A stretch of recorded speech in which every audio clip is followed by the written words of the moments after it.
C'est parti. Excellent. Donc, juste faire un petit mot d'introduction. Donc, bonjour à tous et à toutes. Je prends juste 30 secondes là, du début d'atelier pour faire vraiment un bref petit message. Tout d'abord, enchanté pour ceux que je n'ai jamais rencontrés encore. Moi, je m'appelle Félix-Ange Varnois. Je suis membre du groupe de travail sur le développement des personnels du BCI. C'est un groupe qui coordonne plusieurs formations puis activités de perfectionnement qui sont destinées spécifiquement aux employés des bibliothèques universitaires du Québec. D'ailleurs, vous pouvez aller consulter là, toujours le calendrier. Là, je vais le mettre dans la discussion après là, si vous voulez aller le consulter pour les autres offres de perfectionnement. Mais je voulais surtout vous remercier d'être présent à ce premier atelier d'une série de 4 ateliers sur les ressources éducatives libres et plus particulièrement sur les outils et l'accompagnement pour le développement de manuels libres. La personne qui va offrir l'atelier, je pense que vous la connaissez tous, mais c'est Mouna Moumen. Qui est la personne spécialiste sur le projet des manuels libres pour le BCI et qui a travaillé notamment sur plusieurs projets de manuels libres à l'ETS avec plusieurs professeurs de l'ETS. Fait que sans prendre plus de temps, Mouna, je te cède la parole pour ta formation. Merci Félix. Et puis à mon tour, je remercie tous les participants à ce webinaire. Donc, on va commencer par les objectifs du webinaire. Donc, à la fin de notre rencontre, vous allez avoir un aperçu sur plusieurs considérations à prendre en compte pour choisir un outil d'édition de manuel libre. La classification de ces outils selon leur niveau technologique. Nous allons voir aussi une présentation des outils d'édition les plus utilisés pour la création et la diffusion des manuels libres et les principales fonctionnalités qu'offre chaque outil présenté. Je vais commencer par un petit rappel de la définition des ressources éducatives libres de l'UNESCO. Les REL sont tout support d'apprentissage, d'enseignement et de recherche qui réside dans le domaine public ou qui est partagé avec une licence de droit d'auteur libre, lui permettant les libertés dites 5R. Les REL peuvent être sous plusieurs formes, formats et supports. Parmi les REL, on trouve bel et bien les manuels de cours libres. Les manuels libres sont avant tout des manuels de cours qui doivent avoir les mêmes critères de qualité et de pertinence pédagogique que les manuels commerciaux. Leur licence libre fait d'eux un sous-ensemble de REL. Ils sont gratuits pour les apprenants, les futurs adaptateurs ou utilisateurs. Leur contenu est modifiable et peut donc être adapté aux besoins pédagogiques des cours ou aux différents styles d'apprentissage des apprenants. La licence ouverte d'un manuel libre lui garantit les 5 libertés connues sous l'acronyme des 5 R. Les utilisateurs du manuel ouvert peuvent alors le retenir, le réutiliser, le réviser, le remixer et le redistribuer. On a souvent tendance à analyser la liberté d'une REL du point de vue légal. On analyse en fait l'ouverture de sa licence de droit d'auteur. Mais il y a aussi un aspect pertinent à analyser, c'est l'ouverture technique d'une REL. Il est très important que les considérations techniques de l'outil d'édition et du format du fichier sous lequel la REL est partagée n'entravent pas les libertés 5R accordées par une licence libre. Un format de fichier non éditable ne permet pas l'ouverture d'un manuel libre, même si sa licence le permet.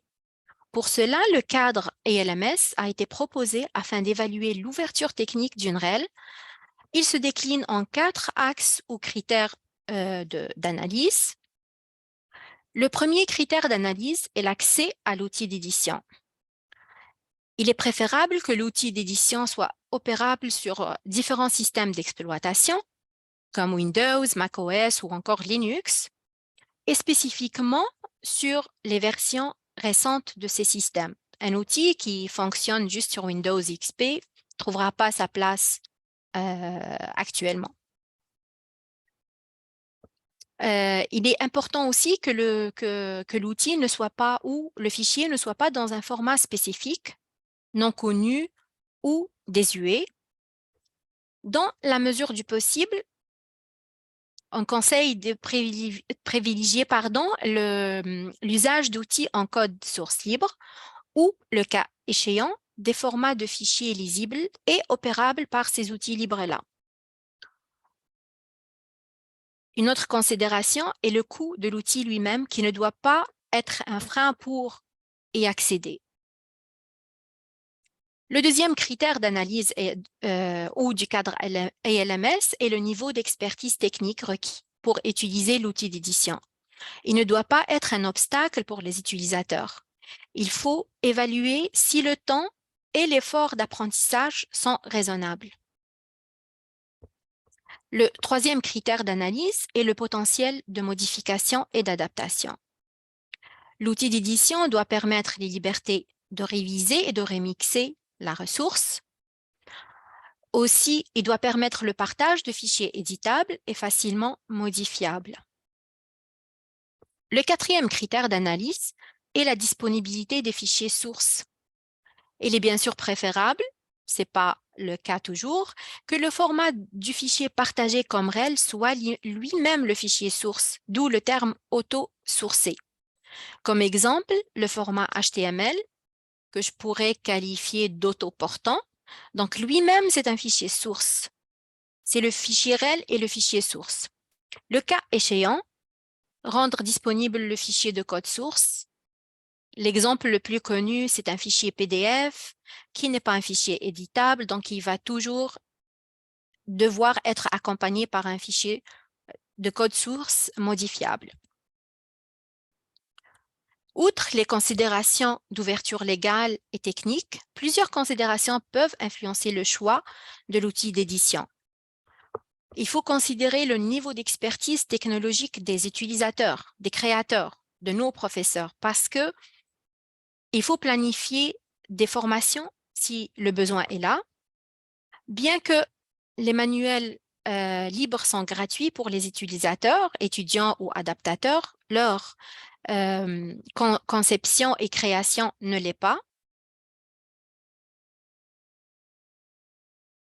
Donc, il faut considérer les ressources humaines et financières dont vous disposez, dont le coût de l'outil lui-même, l'accessibilité au contenu en ligne ou le contenu imprimé aussi est essentiel pour l'inclusion des apprenants avec certaines difficultés d'apprentissage. Donc, l'accessibilité est un critère important. Certains outils analysent l'accessibilité du contenu ou proposent des thèmes préconçus axés sur l'accessibilité. Il y a d'autres critères aussi à considérer dans la disponibilité d'outils pour la collaboration et la co-création ou encore l'évaluation du manuel, la présence d'outils pour la collecte et la personnalisation de métadonnées nécessaires pour la découvrabilité des manuels, des fonctionnalités ou des extensions permettant l'annotation du contenu, des outils pour les statistiques d'utilisation ou encore l'intégration au système de gestion d'apprentissage comme le Moodle. Je crois que ce sera une fonctionnalité intéressante pour les professeurs. On peut s'entendre qu'il existe une panoplie d'outils d'édition. Certains sont plus complexes que d'autres. Selon leur niveau technologique, ils peuvent être classés en 3 catégories. Ceux avec un niveau technologique de base, un niveau moyen et un niveau avancé. Les outils avec un niveau technologique de base sont des outils d'édition familiers, à large utilisation et qui ne nécessitent pas des connaissances en programmation. Sous cette classe, on trouve les suites bureautiques comme Microsoft Office ou LibreOffice. Il peut s'agir d'outils de traitement de texte comme Word ou Writer, mais aussi de tableurs comme Excel, d'outils de création de présentations pour du matériel inclus dans le manuel ou du matériel complémentaire à celui-ci. On peut distinguer 2 niveaux d'expertise pour l'utilisation de ces outils. Tout dépend de la finalité ou leur utilisation. Si le document de traitement de texte va être utilisé pour le dépôt, par exemple sous forme de fichier PDF, les créateurs doivent maîtriser des options de mise en forme avancées qui vont se refléter dans le PDF partagé. Bien sûr, il faut toujours fournir le fichier code source. Cependant, si le fichier de traitement de texte est destiné à l'importation dans un autre outil, il est fort recommandé de connaître les mises en forme qui seront retenues lors de l'importation et de se contenter de faire juste cela dans notre fichier de traitement de texte qui sera importé, bien sûr pour ne pas investir trop de temps et d'efforts pour rien. Pour ces outils familiers, la collaboration peut se faire avec des services dans les nuages. Ils ont des fonctionnalités intéressantes pour l'accessibilité que j'ai découvert d'ailleurs. Les outils de la suite Microsoft Office offrent même une analyse sous l'onglet révision de l'accessibilité des documents. LibreOffice aussi a plusieurs options pour l'accessibilité.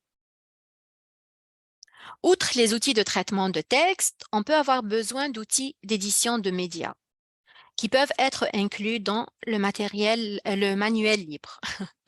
Donc, sur cette diapo, je présente quelques exemples d'éditeurs d'images, de graphiques, de fichiers audio et vidéo.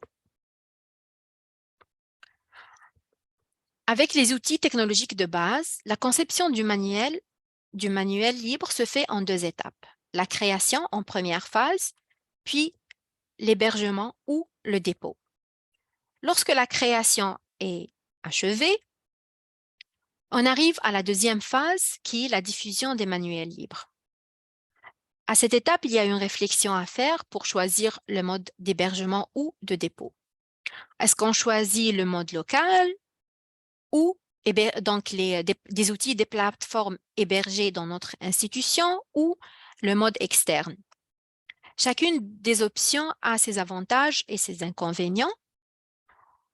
Certes, avec les services locaux, on a plus de contrôle sur le contenu, la personnalisation des métadonnées, la pérennité des ressources, des plateformes et des dépôts.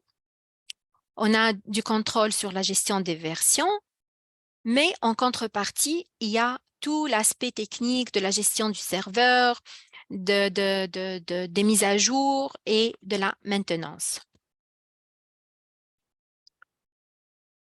Voici quelques exemples de catalogues, plateformes d'hébergement et de dépôt à l'externe qui offrent plusieurs fonctionnalités intéressantes dans la révision par les pairs aussi. Pour l'hébergement local, je peux citer 2 exemples. Le premier, c'est Manifold, qui est une plateforme de publication utilisée par plusieurs presses universitaires, dont celle de l'Université Concordia. Manifold offre plusieurs formats pour l'importation, des outils pour les statistiques, les métadonnées, l'évaluation par les pairs. Leur conception d'interface utilisateur sont axées sur l'accessibilité. Un autre outil qui a le vent dans les, j'allais dire les ailes, c'est Open Monograph Press, qui est une plateforme logicielle open source développée et distribuée par le Public Knowledge Project. Elle permet la gestion du flux de travail éditorial, la révision interne et externe par les pairs. Elle adopte le même modèle du Open Journal System. Open Monograph Press propose plusieurs formats pour l'importation de fichiers, un outil pour les statistiques, et il s'efforce à respecter des directives d'accessibilité des contenus web, notamment ceux du W3C, et propose depuis 2021 un thème par défaut axé sur l'accessibilité. Les dépôts institutionnels viennent à la rescousse lorsqu'on n'a pas trop de choix à l'externe et sont une option pour déposer localement les manuels libres. Certaines initiatives de RHEL et de manuel ont utilisé le même dépôt institutionnel pour les dépôts. D'autres ont créé des dépôts séparés, souvent avec le même logiciel ou avec des logiciels différents pour leur matériel libre. Voici quelques exemples de logiciels de dépôt institutionnel, dont des exemples au Québec, comme DSpace, l'outil derrière Savoir Université de Sherbrooke, qui contient des REL et dont des manuels libres. Le Content DM d'OCLC, l'outil derrière Calypso, le dépôt d'objets numériques de l'Université de Montréal, qui contient aussi des REL. Un autre outil que j'ai classé dans le niveau de base, technologique de base, parce qu'il n'offre qu'un éditeur visuel. On ne peut pas éditer du code, donc on n'a pas besoin de connaissances en informatique. C'est le OER Commons de Open, pardon, c'est la plateforme OER Commons qui utilise un éditeur gratuit. Celui-ci est appelé Open Authors. Elle propose seulement, comme j'ai dit, un éditeur visuel. On peut analyser l'accessibilité. Les fonctions avancées sont limitées. Les REL ou les manuels déposés sur la plateforme sont évalués par les pairs qui sont, selon mes recherches, des bibliothécaires. Et puis, lorsqu'on dépose sur cette plateforme, il faut vraiment qu'on entre dans un standard prédéterminé, des standards d'université et de consortium de publication. Pour OER Commons, on peut utiliser les deux stratégies de création de REL. On peut créer d'abord puis importer, donc héberger. Sinon, on peut utiliser l'outil de création pour la rédaction et la création du manuel de cours. Concernant les outils d'édition de niveau technologique moyen, ceux-ci nécessitent des connaissances en programmation et sont utilisés par certaines disciplines et pour des manuels qui nécessitent des mises en forme avancées. Parmi ces outils, on retrouve différents logiciels connus et largement utilisés pour préparer des documents techniques et scientifiques, des documents contenant beaucoup de formules mathématiques. Donc, on s'entend bien que c'est préféré pour certaines disciplines en sciences. Ils sont en code source libre, comme LaTeX, Pandoc ou Quarto. Un autre exemple que j'ai classé parmi les outils de niveau technologique moyen est la plateforme Pressbooks, car elle propose deux éditeurs, un éditeur visuel et un éditeur textuel. Pressbooks, en fait, nécessite un minimum de connaissances HTML. Il offre plusieurs formats de fichiers pour l'importation, pour le partage des manuels, des outils pour les statistiques, les métadonnées, l'accessibilité, la collaboration et la notation. Concernant les outils d'édition du niveau supérieur avancé, ce sont des outils qui nécessitent des connaissances avancées en programmation. Ils sont activement utilisés pour certaines disciplines et par certaines communautés de pratique. On parle ici de synchronisation entre le code source et les manuels issus, donc entre le produit de base et puis le produit final issu de ces technologies, de l'automatisation, de l'exécution des codes en ligne, de la gestion des versions et encore plus. Comme exemple de ces outils, il y a Gitbook qui peut être synchronisé avec des dépôts de code. Il permet l'importation de plusieurs formats de fichiers. Il permet plusieurs éditeurs. Aussi, la possibilité de collaborer. Il offre un outil pour les statistiques et bien d'autres fonctionnalités.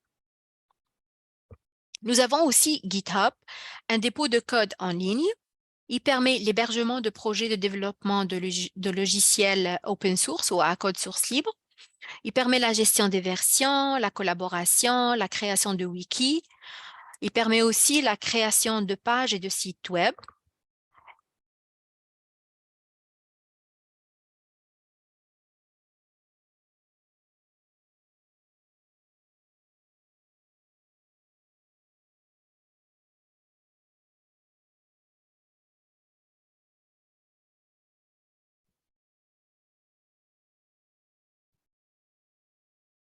J'entends plus. Est-ce que tout le monde entend bien Mouna? Non, je n'entendais plus, moi non plus, je me posais la question. OK. Et Bon. on peut reprendre. OK, oui, là, on t'entend. OK, on peut reprendre. C'est à partir de quel diapo? Je vais remonter. De ici, tu étais déjà dans GitHub, je pense. OK. Donc, je présente encore GitHub, donc qui est un dépôt de code. Il est présent en ligne. On peut l'installer sur l'ordi aussi. Il permet l'hébergement de projets de développement de logiciels à code source libre. Il permet la gestion des versions, la collaboration, les participants peuvent annoter le code, le changer, etc. Il permet la création de wikis, de pages et de sites web. Il permet l'automatisation d'exécution de code pour faire des actions fréquentes avec la fonctionnalité GitHub Action. Et puis en bas, j'ai mis l'exemple du manuel libre créé à l'ETS en collaboration avec la Fabrique REL où le professeur porteur du projet a utilisé une combinaison de logiciels de niveau technologique moyen et avancé. Il y a aussi Jupyter Notebook qui est à la mode. C'est une application web pour créer et partager des documents informatiques. Il permet la création de documents combinant du texte narratif. Donc, il s'agit de textes, d'images, etc. et des cellules de code exécutable. Ici, on est vraiment dans l'informatique avancée. Et le code avancé, on parle d'informatique interactive. Les utilisateurs peuvent modifier et exécuter en direct des codes. Ils peuvent, par exemple, changer les paramètres d'un graphique ou en générer un nouveau graphique avec leurs propres données. Il permet la création de plusieurs types de documents et de formats de fichiers, mais comme vous l'avez deviné, il nécessite des experts en informatique. Il y a tellement d'outils pour la création et la diffusion de manuels libres. Donc, il faut vraiment faire une vraie réflexion et faire un choix avisé pour cela. Donc, les bonnes pratiques sont vraiment de choisir des outils qui répondent aux besoins de vos auteurs, créateurs de manuels, et aux étudiants aussi, parce qu'ils doivent être des acteurs actifs. Il faut analyser à la fois l'ouverture du point de vue légal, donc la licence libre et l'ouverture technique de l'outil et de la REL elle-même. Il faut que vous vous familiarisez avec les fonctionnalités et les avantages et surtout les limites de l'outil, surtout si c'est vous qui allez le gérer et l'offrir. Il faut avoir un aperçu des autres outils, pas une connaissance approfondie, mais au moins ce qu'ils offrent ou ce qu'ils n'offrent pas, donc leurs limites, au cas où qu'un professeur vient demander de l'utiliser. Il faut commencer toujours par l'utilisation des ressources dont on dispose. Donc, si on n'a pas le budget pour acheter, pour avoir un abonnement dans un outil, il faut travailler avec les moyens de bord et les optimiser. Commencer par la prise en charge d'un seul outil.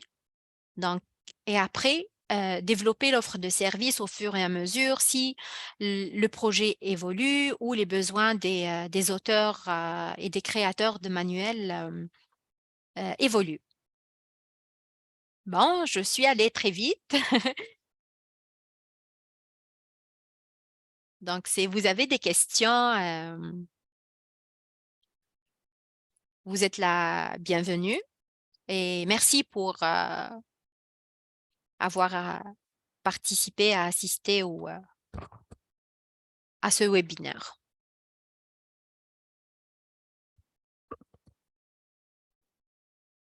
Je ne sais pas s'il y en a qui auraient des questions pour Mona.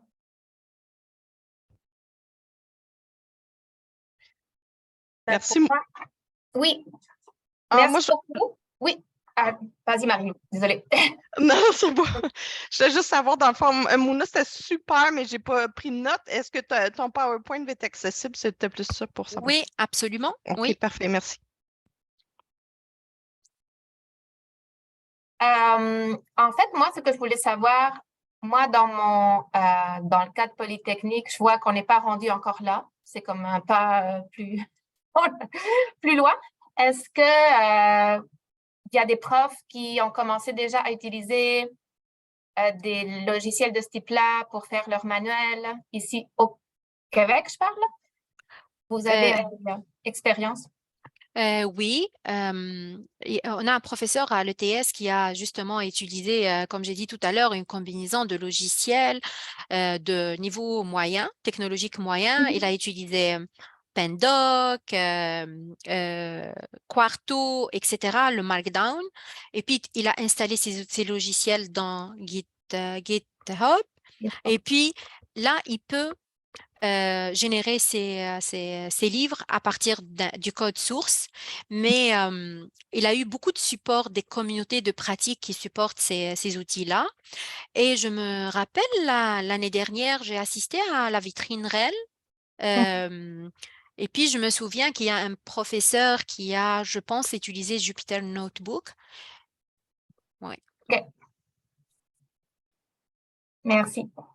Oui, Aline?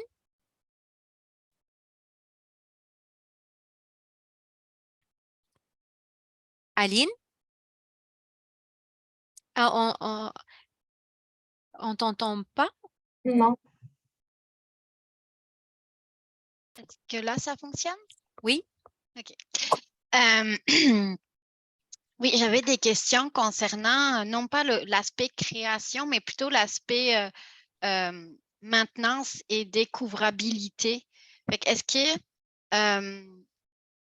sur la revue des systèmes que tu as recensés, parmi les de base comme moyen ou avancé, il y en avait qui se démarquaient du point de vue de leur facilité de maintenance, tant au niveau du système qui les supporte qu'au niveau des types de documents qui permettaient de créer. Je sais que, évidemment, si on va dans le source et le ouvert, généralement, la garantie de, comment dire, de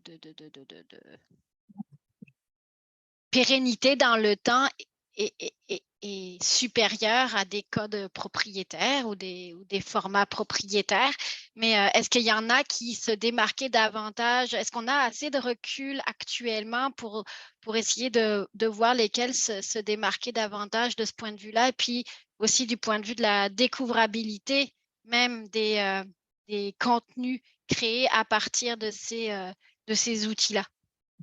En fait, concernant la découvrabilité, je pense que c'est en relation avec les métadonnées. Et puis, Ouais. c'est à géométrie variable. Donc, certains outils offrent vraiment des formulaires et donnent la possibilité de personnaliser ces formulaires pour collecter les métadonnées. Certains outils offrent l'optimisation pour les moteurs de recherche. Mais c'est vraiment, il faut analyser le pour et le contre. Parce que la Fabrique REL a fait un travail sur justement les métadonnées en double encode. Et Pour puis, DSpace, là, notamment. oui, pour DSpace, je pense qu'il faut s'inspirer de ça et puis compléter si on a des besoins spécifiques. Et puis, comme vous l'avez vu sur la présentation, il y a certaines plateformes ou plateformes logicielles qui utilisent Dublin Core, d'autres utilisent Onyx. Donc, c'est vraiment à géométrie variable. Pour la pérennité, c'est une question aussi épineuse parce que si c'est là où il faut faire un choix. Si on héberge à l'externe, est-ce qu'on a une garantie de la pérennité? Si on est au local, on peut faire des backups ou on peut sauver justement nos produits. Pour la mise à jour et l'aspect technique, il faut du personnel pour ça. Notre exemple à l'ETS, pour le premier abonnement à Pressbooks, on a hébergé sur le cloud. Donc, tout l'aspect maintenance, mise à jour, c'est le fournisseur qui le fait. Après, je ne sais pas si j'ai répondu à ta question ou j'ai échappé des trucs. Non, non, mais ma question était volontairement très large et ouverte. Je me demandais juste effectivement s'il y avait des choses qui se démarquaient de ce point de vue-là, mais effectivement, il faut faire une analyse plus poussée. Je me demandais si ça avait été fait. Et puis, tu réponds vraiment à mes questions concernant la découvrabilité. Bon, il n'y en a pas un particulièrement qui va recenser adapté explicitement pour les REL, puis chaque contenu REL a aussi ses spécificités, donc ça devient complexe. Puis, je me demandais concernant la découvrabilité, est-ce qu'il y a des outils qui, via les métadonnées, vont me permettre d'avoir des contenus découvrables? Puis, ça me semblait être un aspect important parce que créer pour ne pas être découvert après. Après, évidemment, il y a la question des plateformes d'hébergement. Puis là, apparemment, il y a des outils qui font les deux, création, hébergement. Oui. Et puis, je pourrais donner l'exemple de Pressbooks, donc c'est l'outil que j'ai pu explorer le plus. Il offre une collecte de métadonnées, c'est la section information sur le livre.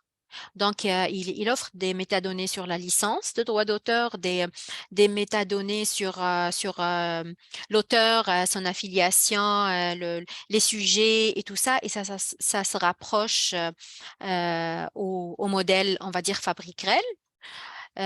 Après,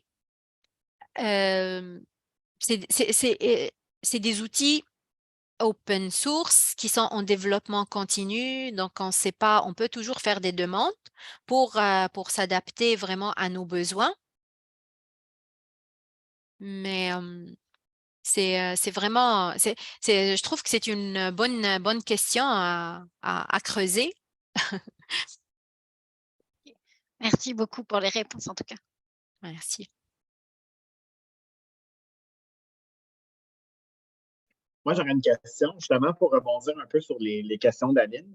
T'en as parlé un peu déjà, mais la perception que j'avais, c'est que Pressbook a été quand même adopté à plusieurs endroits au Canada, donc tu sais que c'est quand même assez répandu comme outil.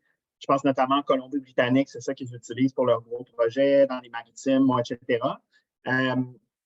Est-ce que c'est quoi ta perception de pourquoi c'est autant répandu comme outil? Est-ce que tu penses que c'est parce que ça fait un bon équilibre? Tu sais, tu montrais les fonctions de base, avancées, etc. Est-ce que c'est l'équilibre entre ça qui rend ça pas trop compliqué, mais quand même qui est assez complet? Est-ce que c'est plus le fait que, justement, beaucoup l'utilisent, donc c'est très interopérable, etc.? Je ne sais pas si tu as un point de vue là-dessus. En fait, déjà, au départ, Pressbook, c'est un logiciel à code source ouvert. Il y a une communauté derrière. Après, il correspond à plusieurs, pour ne pas dire la majorité des disciplines. Il permet même d'intégrer admettons, des équations mathématiques et tout ça, mais, je dirais qu'il n'est pas adapté à du pur mathématique. Ils offrent des extensions qui sont en développement, qui ne sont pas des éditeurs. Donc, on peut intégrer du code, mais,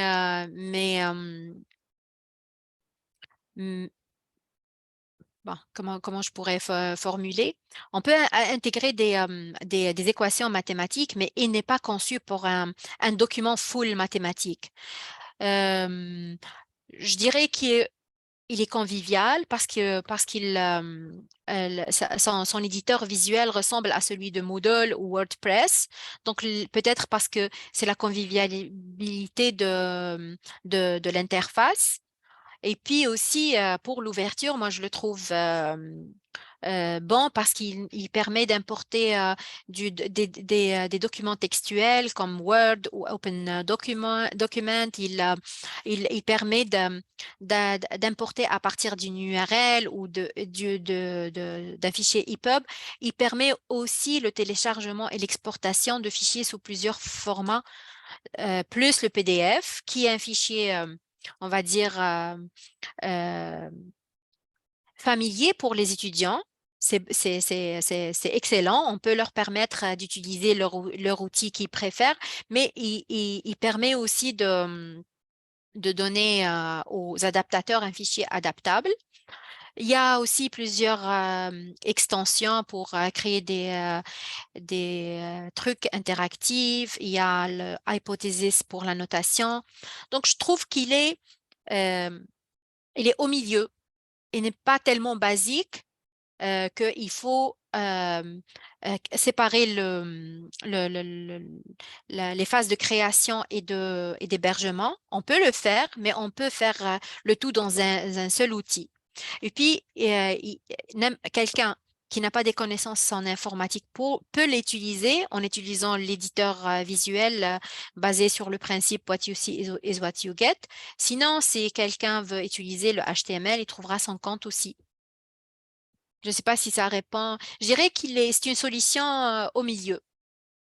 Malheureusement, l'inconvénient, c'est qu'il est payant. On aimerait avoir des outils gratuits, mais c'est ça la réalité. Ça répond complètement à la question. Merci. Aline?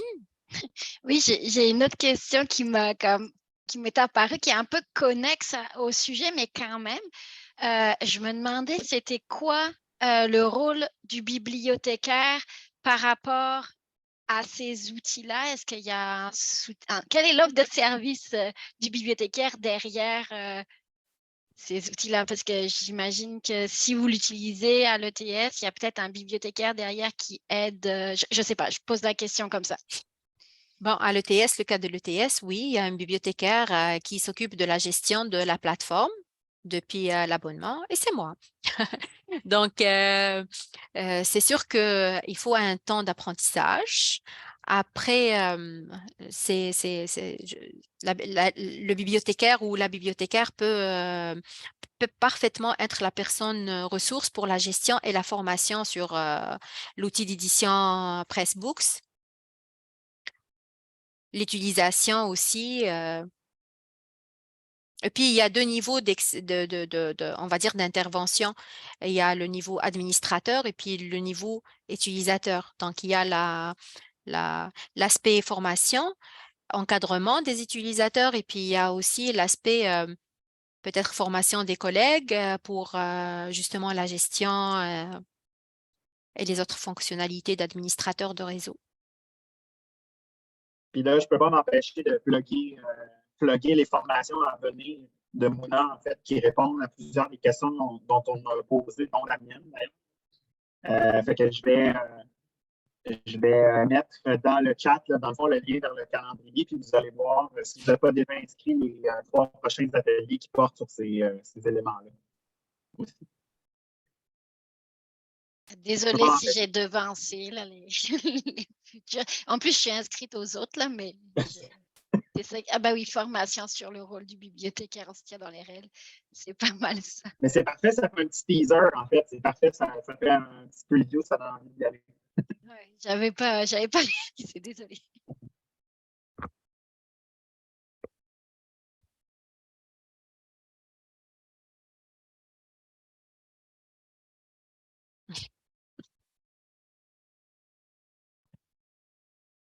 Je ne sais pas s'il y en a qui ont d'autres questions. Est-ce que je peux encore en poser si je vais laisser le monde pouvoir poser des questions d'abord. Mais je pense que tu peux y aller, Aline, là, si, je pense qu'il n'y a pas d'autres mains levées pour l'instant. Fait que si tu veux en poser d'autres, vas-y. Oui. Alors, lors du choix, je pose des questions parce que si vous avez fait ces choix-là, puis il y en a d'autres qui ont dû faire d'autres choix aussi, probablement, peut-être pour. Je ne sais pas s'il y en a d'autres parmi nous qui ont fait le choix d'outils particuliers pour la création de ressources éducatives libres, mais j'ai compris quels étaient les critères qui avaient présidé au choix. Néanmoins, il y en a qu'on a vu, par exemple, à l'ETS, c'est de la technologie. Hein, on parle des ingénieurs, on parle d'une école d'ingénieurs. J'imagine que il y a dû avoir des questionnements concernant les contenus à produire.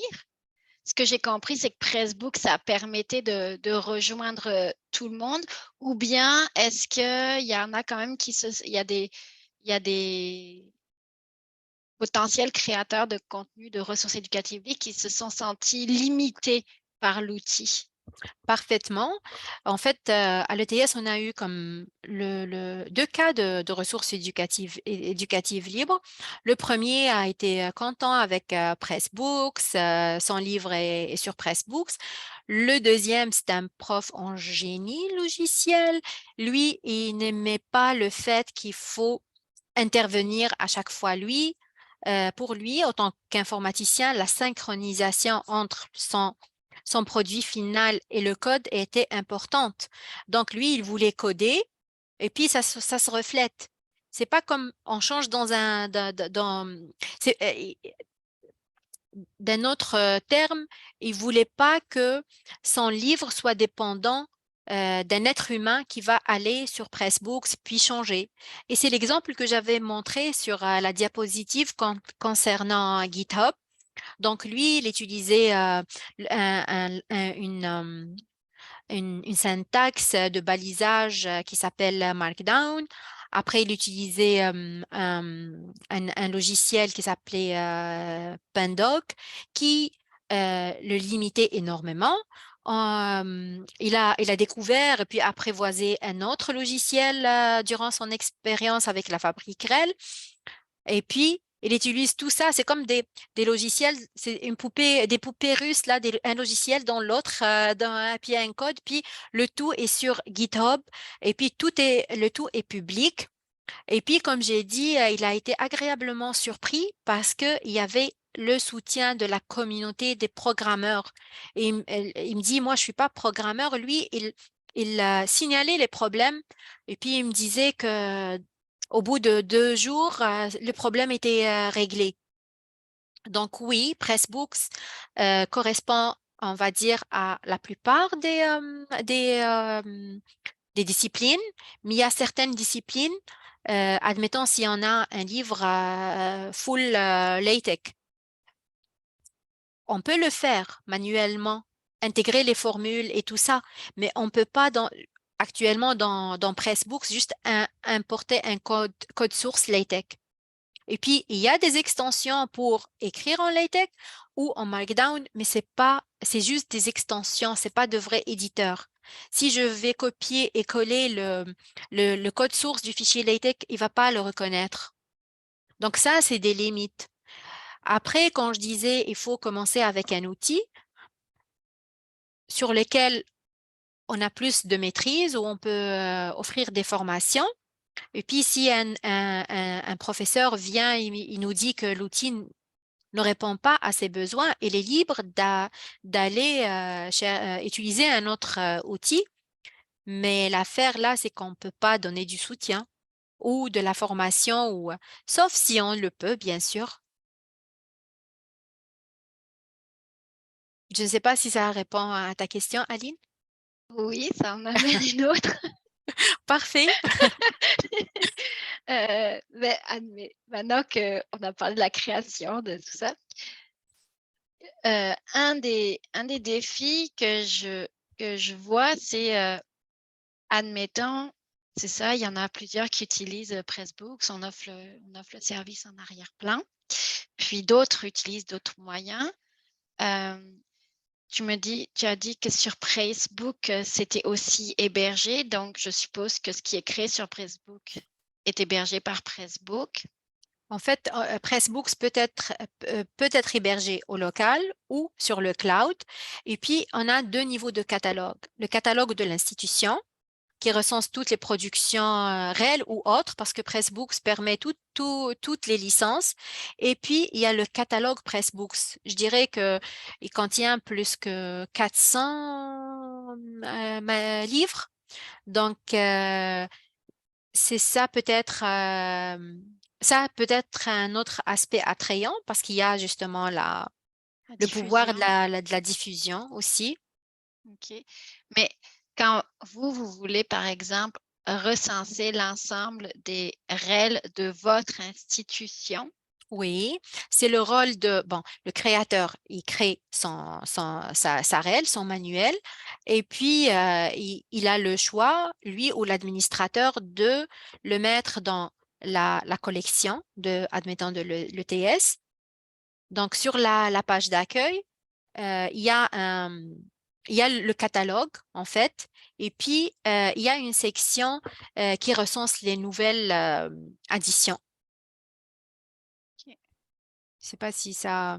Oui, ça répond. Oui. Ça veut dire que sur Pressbook, on peut très bien identifier ce qui a été produit par les créateurs de l'ETS. Oui. Est-ce qu'on peut rajouter les autres qui n'ont pas été créés par Pressbook? Oui, absolument. Il faut que l'entente le permette, là, la licence avec le fournisseur. Et puis, Pressbooks de l'ETS, il va quand même accueillir 3 autres manuels créés avec la fabrique REL qui ne sont pas de l'ETS. Et puis, j'ai une REL, un manuel avec un co-auteur à l'université Canberra en Australie. Donc, il faut juste bien remplir la fiche, moi, que j'appelle métadonnées, qui s'appelle information sur le livre. Donc, créé à l'institution, puis les institutions sont ajoutées. D'ailleurs, ça me rappelle que l'ETS, il y avait juste l'acronyme de l'ETS. On a demandé que ça soit écrit comme École de technologie supérieure. Ça a été fait lors de la dernière release. OK. Merci beaucoup. Ça répond à mes questions. Est-ce qu'il y a d'autres questions?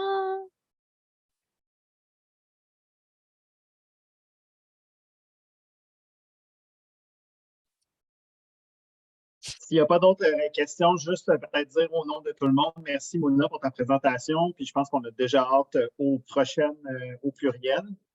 Donc, merci Mouna. Merci beaucoup. Merci tout le monde. C'était super, Mouna. Merci beaucoup. Merci. Merci. Au revoir. Bye bye. Bye.